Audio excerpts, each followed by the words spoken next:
अगर आपने JNM nursing का कोर्स कंप्लीट कर लिया और आप नर्सिंग ऑफिसर बनना चाहते हैं यानी कि नर्सिंग अधिकारी बनना चाहते हैं तो बनने के लिए आपको क्या करना होगा आफ्टर जेएनएम, सारा प्रोसेस हम आपको बताएंगे, बस आप वीडियो के एंड तक बने रहिए।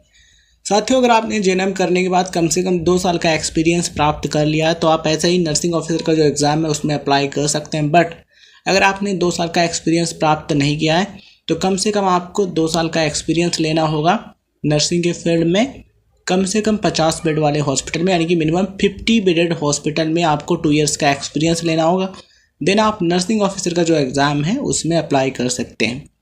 अगर आप सेंट्रल गवर्नमेंट यानी कि जो केंद्र सरकार के अंतर्गत मेडिकल संस्थान आते हैं या फिर जो मेडिकल कॉलेज आते हैं, हॉस्पिटल आते हैं, उनमें अगर आपको नर्सिंग ऑफिसर बनना है देन आपको नॉट सेट एग्ज़ाम देना होगा। ये जो एग्ज़ाम है एम्स के द्वारा कराया जाता है एंड इसके द्वारा आपको अलग अलग जो हॉस्पिटल्स हैं उनमें नर्सिंग ऑफिसर की पोस्टिंग मिलती है। एम्स में आप नर्सिंग ऑफिसर बन सकते हैं इस एग्ज़ाम के थ्रू। इसके अलावा अलग अलग जो मेडिकल संस्थान है उनमें आप नर्सिंग ऑफिसर बन सकते हैं।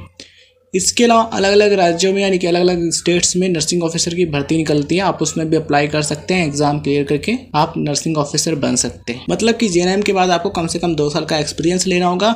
उसके बाद आप अलग अलग स्टेट्स में या फिर सेंट्रल गवर्नमेंट के अंतर्गत जो हॉस्पिटल हैं उनमें नर्सिंग ऑफिसर की भर्ती में अप्लाई कर सकते हैं। एग्ज़ाम दे करके नर्सिंग ऑफिसर आप बन सकते हैं।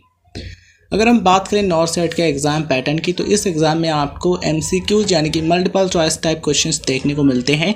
बहुविकल्पी प्रकार के प्रश्न होते हैं, 200 प्रश्न आपको देखने को मिलते हैं, जिनमें से जो 180 क्वेश्चन है यानी कि 180 जो प्रश्न हैं ये आपके होते हैं नर्सिंग सब्जेक्ट से रिलेटेड और लगभग 20 प्रश्न जो हैं ये जनरल नॉलेज और मैथ से पूछे जाते हैं।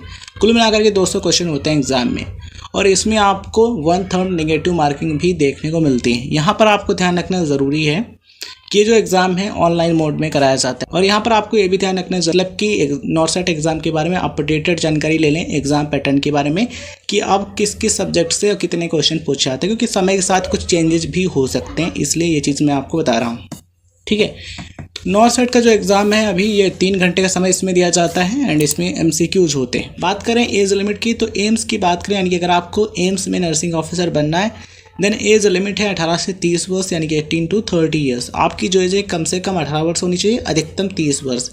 यहाँ पर आप ध्यान रखिएगा कि जो आरक्षित श्रेणी के उम्मीदवार यानी जो रिजर्व कैटेगरी कैंडिडेट्स हैं इनको अपर एज लिमिट में रिलैक्सेशन यानी कि छूट भी मिलती है। अगर आप एक OBC कैटेगरी कैंडिडेट हैं देन आपको 3 वर्ष यानी कि 3 ईयर्स की छूट मिलती है।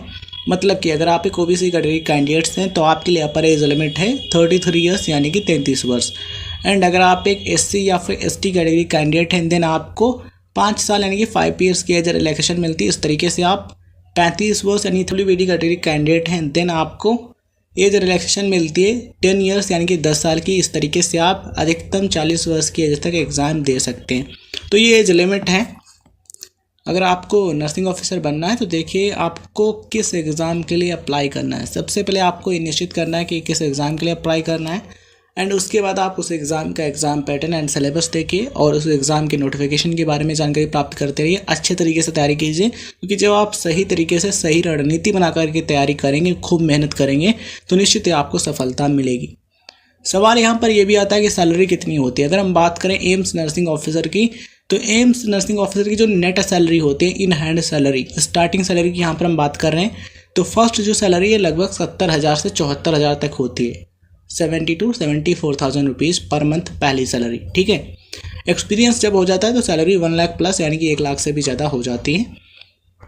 तो इस तरीके से चीज़ें होती हैं। उम्मीद करते हैं आपको वीडियो में जानकारी पसंद आई होगी एंड ये वीडियो जानकारी आपको पसंद आई हो तो इस वीडियो को लाइक कीजिए, उन दोस्तों के साथ शेयर कीजिए जो कि जानकारी प्राप्त करने में रुचि रखते हैं और चैनल पर आप नाम क्लियर करके आप नर्सिंग ऑफिसर बन सकते हैं। मतलब कि जेएनएम के बाद आपको कम से कम 2 साल का एक्सपीरियंस लेना होगा।